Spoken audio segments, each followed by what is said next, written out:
I'm Sam Zarro, and I am the chairman of the Rotary Youth Exchange program for District 5810.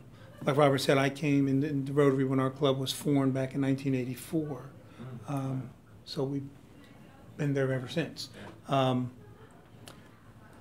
been president of my club twice and done other things at the district level, but I've been doing this for about 20 years. That's where I know Bruce Lynn. Bruce was a very active member of our committee, a few years back, and Bruce is a former Rotary Youth Exchange student. So that I didn't know. That I didn't know. There's a lot of. He led a GSE team. He was named. GSE is what? Group Study Exchange. I think he did. I may be wrong about that. But Bruce was an ambassadorial scholar also. Wow. So Bruce has been around for a while. His parents are both Rotarians. They came down from Oklahoma. So that's why I know Bruce from that time. Okay. So whenever I had to run into a jam about youth exchange, I'd call Bruce, and usually we work something out. Okay. But I'm going to tell you a little bit about the youth exchange program in our district. Youth exchange started probably in the 70s, and our district started in the mid-80s. And basically we have two programs. We have a long-term program, which is a high school program. We accept kids 16 to 18 and a half years of age, and they spend an academic year here in North Texas. They usually come in August, and then they usually leave after school ends June, July. So they can spend up to a year here. Their visa expires in a year. It's a J1 visa. It's a high school visa, not a college visa. So they must attend school. It's a good program because there's so many countries that exchange. We probably actively exchange with about 25 different countries. Most of the kids from our area want to go to either Western Europe or sometimes South America, but now we're getting all kinds of calls for the Asian countries, Taiwan, Japan. Wanting to come in. Both. Okay, wow, cool. South Korea. Cool. So we have a lot of places we can send kids to.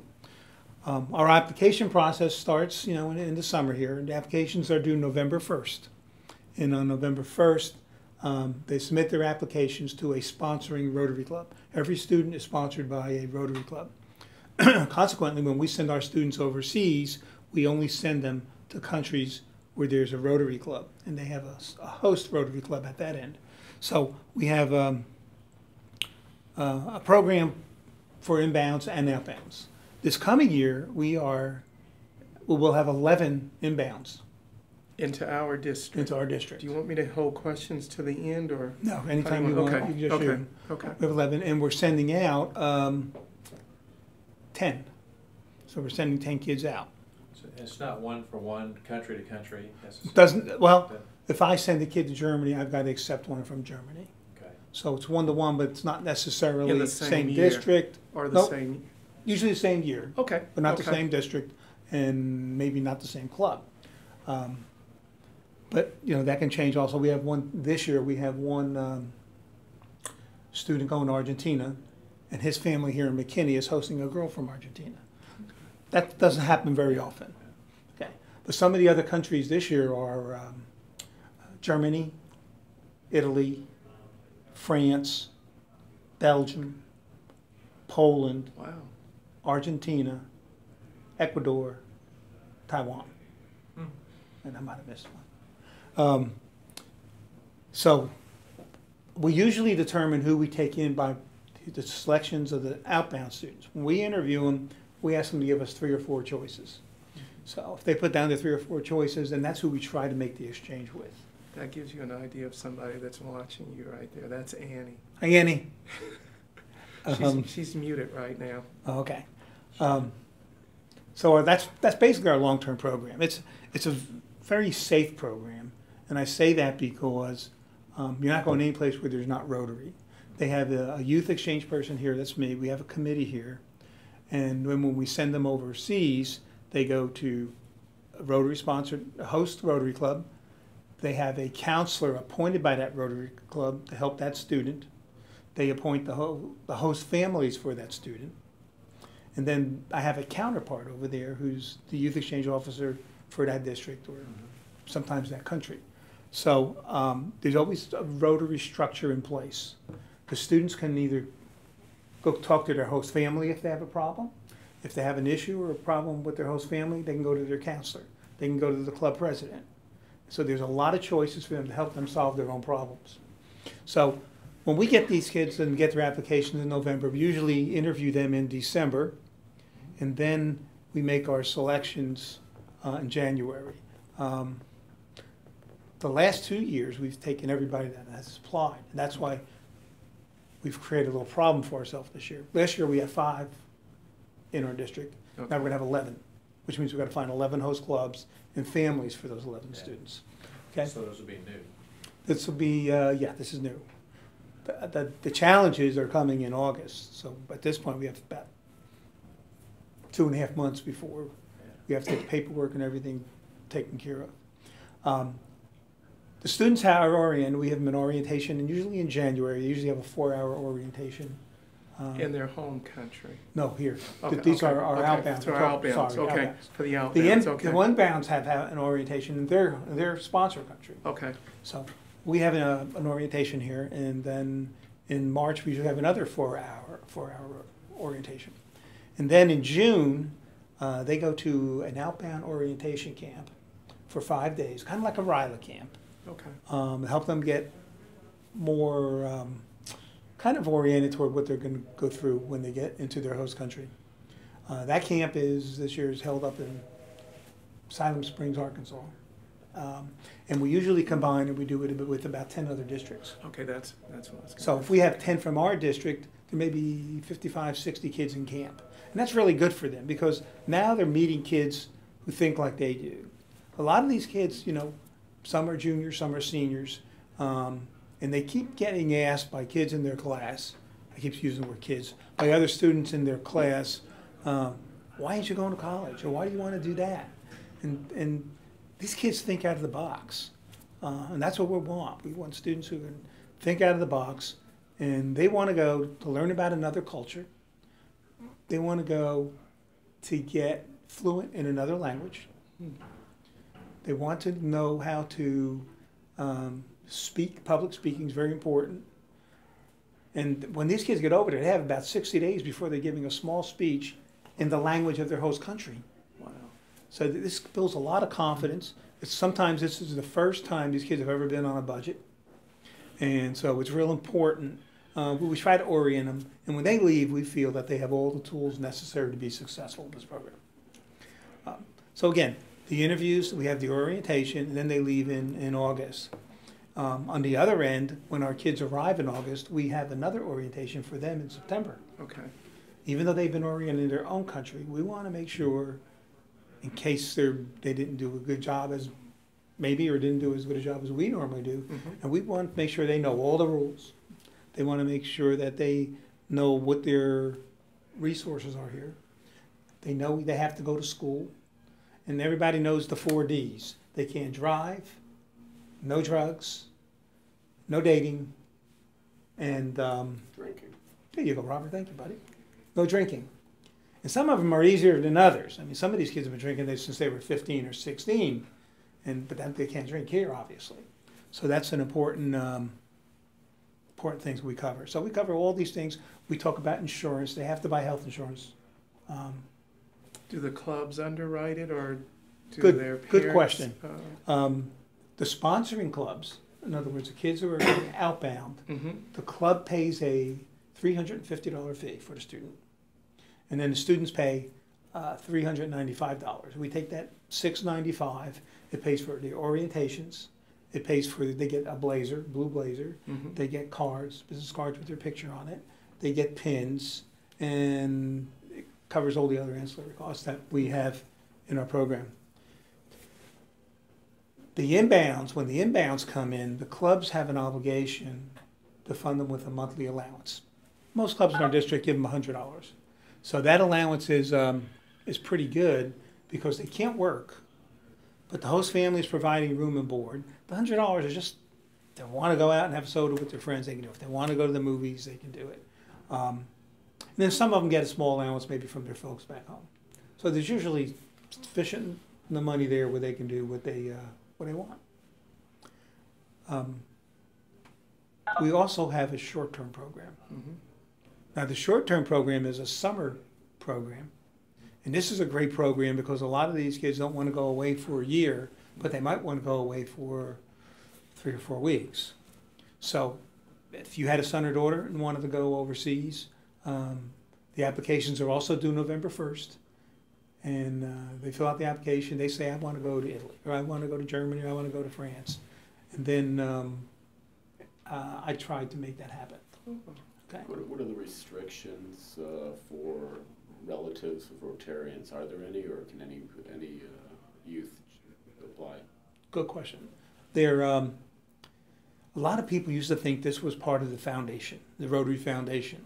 And if you were part of the Rotary Foundation, you would not be allowed to participate in the group study exchange team we talked about. You wouldn't be able to participate in the ambassadorial scholarships. But the youth exchange is not funded by the foundation. Therefore, everybody can participate. Could be a son of or a Rotarian, grandson of Rotarian. Could be your neighbor's kids. There are no restrictions. The restrictions are age, usually 16 to 18 and a half. 18, okay. 18 and a half. Okay, so that's the real restriction there. So, but our short-term program, like I said, is once we match your child up with somebody in Germany, Italy, France, or whatever, the two of them start communicating. And when they start communicating, they make 3 decisions. Who's going to visit who first? What dates is this going to take effect? And the other thing they have to make sure is when they fly back, that they're flying together on the same flight. So let me explain that. They decide who's going to fly first, but it's important they talk about their vacations. Most of the Western European countries only have a 6-week vacation in the summer. So we want to make sure The timing is the right. timing is right. Okay, And usually it is, if it's Mhm. usually the end of June to the first week in August, something that time frame. okay. So we only have one short term this year, and she is going to Italy.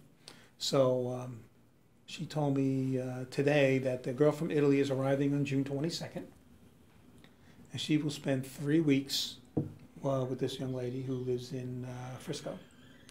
And on July 13th, they will go back to Italy on the same flight and Mhm. spend 3 weeks in Italy with the Italian girl's family. Okay. So it's a 3-week exchange. A lot of times, this may be the first time our student is out of the country. Maybe they've been to Mexico because of its proximity, but a lot of times it's their first venture outside the United States. It's also sometimes a stepping stone. They go short term 1 year, and maybe next year they go long term. Okay. So it's also a very good program as well. For the short term, same standard, 16 to 18 and a half? Yeah, 18, we can go to okay. 15. Okay. Because 3 weeks is, we want to avoid the homesickness and all that stuff. And you start getting 15-year-olds for a year, Okay, that's a long time okay. to be away from home. So what we prefer to be 16, 18 and a half. That restriction is set by our State Department Okay, because they're more concerned, not concerned about outbounds, they're concerned about inbounds. So that we can't take anybody who will be 18 and a half or over by the time of departure. okay. Has that changed, Sam? Because we used to get a number of kids that came over after their high school, like a sort of a gap year. So I would assume that they were older. And you're right, in Texas, with the age requirement to go into first grade, I guess, by September 1st is usually the deadline. So if your birthday's after September 1st, they usually hold you back another year. In that case, a lot of those kids are older than 18 and a half because they've held them back a year. Most kids when they graduate are 17 going on 18 or just 18. But if you're held back a year, you're 18 going on 19. There are a few countries that will take kids a little older. Italy will take them a little older. Belgium will take them a little older. So that's, but more and more, they're lowering the age, not raising the age. So that's something that we're always cognizant of. One of the first things I always ask them is, when's your birthday? So that's a short-term program. Both deadlines are on the 1st of November. And I'll leave you with some with a handout here which talks a little bit about a short term, gives you some contact information. Okay. And I've also got I put this together at the district for our district conference a few weeks ago. And these were 5 kids that were not placed as of the district conference. Girl from Belgium has been placed in McKinney. This girl from Austria has been placed in District 5910. So I can reach out to all my other districts, and sometimes they say, I need a Is girl. that Houston? The It's Houston Huntsville. area? Huntsville, Alabama. Oh, wow. No, Huntsville, Texas. Oh, got it. Yes. Got it. right down the southeast part of Texas. Okay. Okay. We think we got this German boy play. So at this point, we're still looking for host clubs for Kevin from Taiwan and from Sebastian from Ecuador. Why don't you give Joan a call? Yeah, do give John a call. The only thing, because of all the privacy acts, we can't put last names, we can't put addresses. Okay. And so the only people that can actually see the application is somebody who's been cleared. Clearing is filling out a one-page form, send it back to me, we do a background check, and you can have access to the application. So there's a lot of privacy. Things have changed a lot over the past 15 years. Okay. There was a time we never even did background checks. Now we do background checks, reference checks, in-home inspections. So it's a harder program to run, but it's obviously a safer program. Right. I know that Grand Prairie, at least over the last 2 or 3 years, they've sponsored.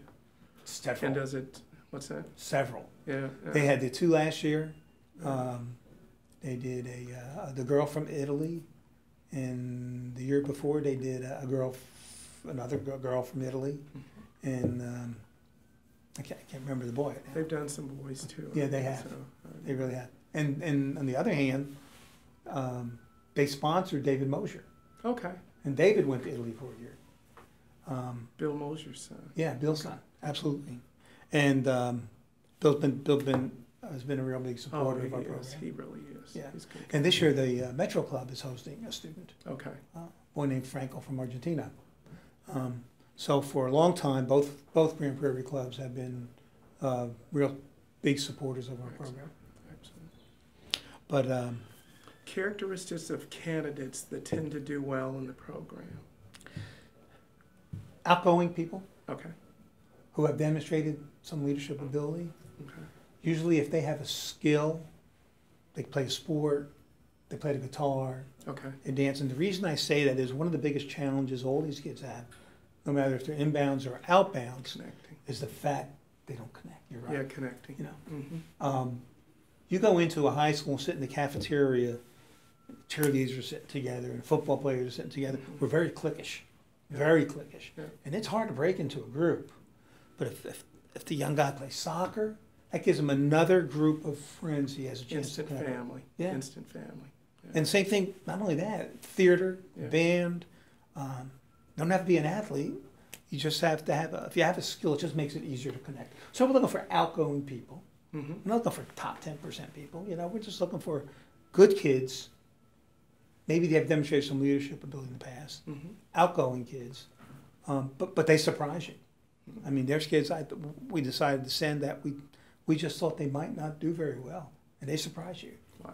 So that's why it's so hard when you make a decision, when you speak to them in an interview for 30 minutes. You know, sometimes you just don't know. So we tend to give them the benefit of the doubt in this program. I didn't talk about the cost to the students. The students pay, on the long-term exchange, they pay their airline ticket and they pay their health insurance. Okay. So airline tickets actually in the summer are pretty expensive. They can be $1,700, $1,800 plus. Mm-hmm. Insurance is $800 to $1,000. So that's health insurance. So it's a supplemental policy, I guess, that gets added on to what their parents would It's a have. separate policy. Separate policy. Okay. But having said that, we encourage them not to get off their parents' policy for the year. Okay. The reason is this policy is only good when you're on your exchange. So if you got hurt on your exchange and you didn't get it taken care of, and then you came back to the States with that issue, girl had an ACL injury when she was in France skiing, didn't do anything about it. She endured the pain, came back, and then what happened was she went to her own doctor. So this insurance won't cover you, Okay. but your other insurance obviously would. So we encourage them not to cancel their insurance. So their cost is let's say that's $2,500 to $3,000. Okay. Then the rest of it is really optional because there's a lot of tours. If you're going to Europe at the end of the year, they have a Western European tour, 15 days, with 60 of your best friends on a bus. And they visit 5 countries and they have a great time. If they're going to South America, they have a lot of tours. If you're going to Western Europe, they have a lot of weekends since you're so close. I may have a 4-day weekend in London. You may have a 4-day weekend in Paris. Okay. So, but these costs are usually at the student's expense. So you got $2,500, and then if the parents want to give their kids, say, $100 a month for allowance or something like that. So $3,000, $3,500 is usually what it costs. And it usually, if they go on, add tours to that, maybe it's $5,000 to $6,000. Okay. Okay. So that's usually the expense. Where do they end up school-wise? Privates, publics? It's interesting because a lot of the ones in Europe go to private schools. Sometimes we put kids in private schools here, and we have to go to the school because they can't pay tuition under their visa. Nobody will pay it for them. So a lot of schools are willing to do that. They'll let a few students in because it has a diversity of their student population, and it usually adds to the experience of the kids in their school. Wow. So I mean, we've had kids in Green Hill before. We've had several in ESD. We had one in Bishop Lynch. Oh, wow. So a lot of schools, if you get there early enough, early enough in the calendar year, Right. they've been pretty generous in letting exchange students in.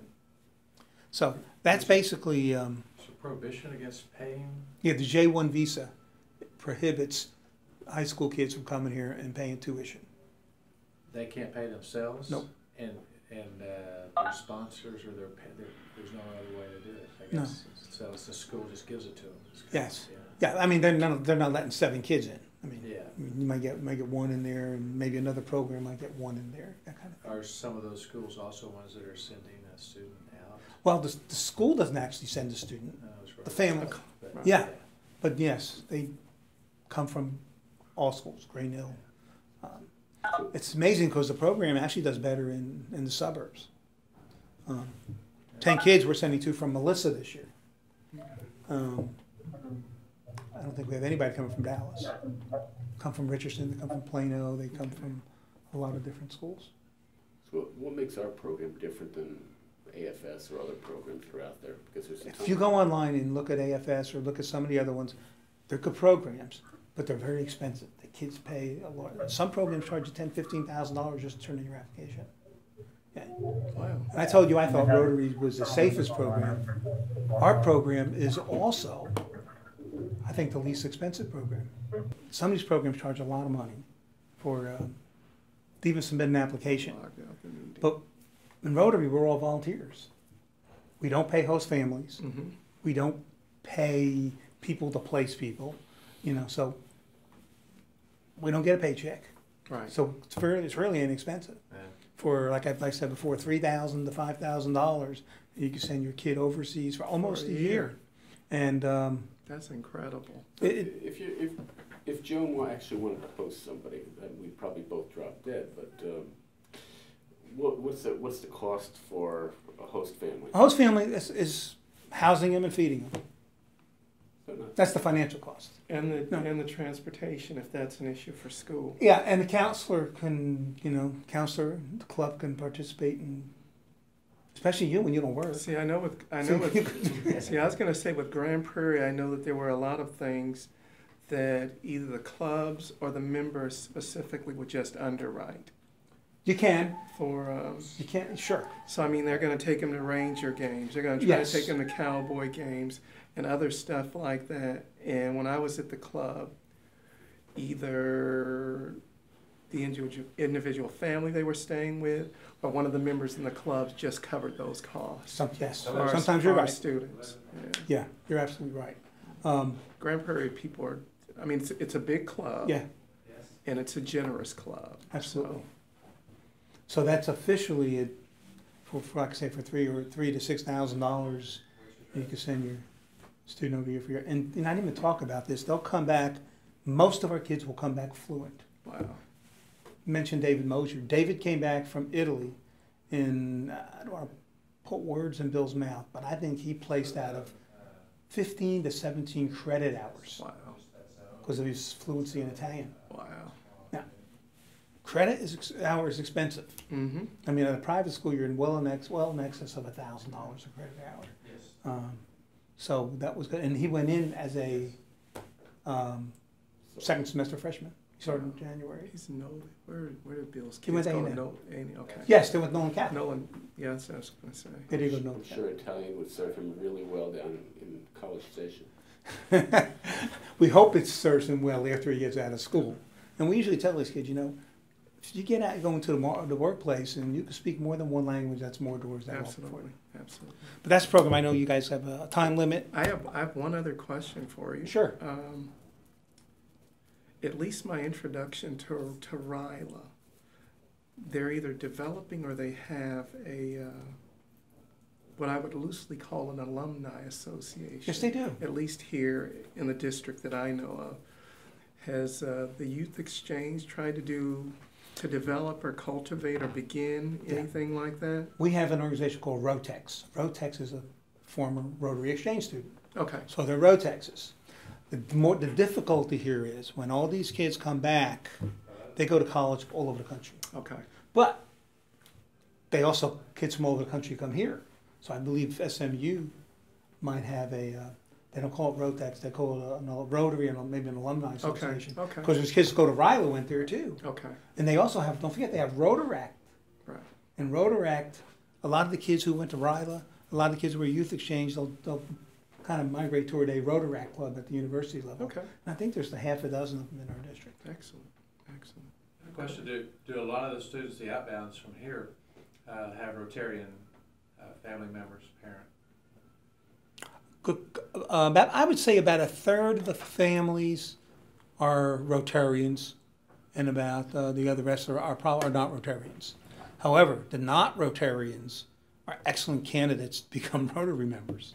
Sure. And I've seen clubs use the host families and try to bring them into their club.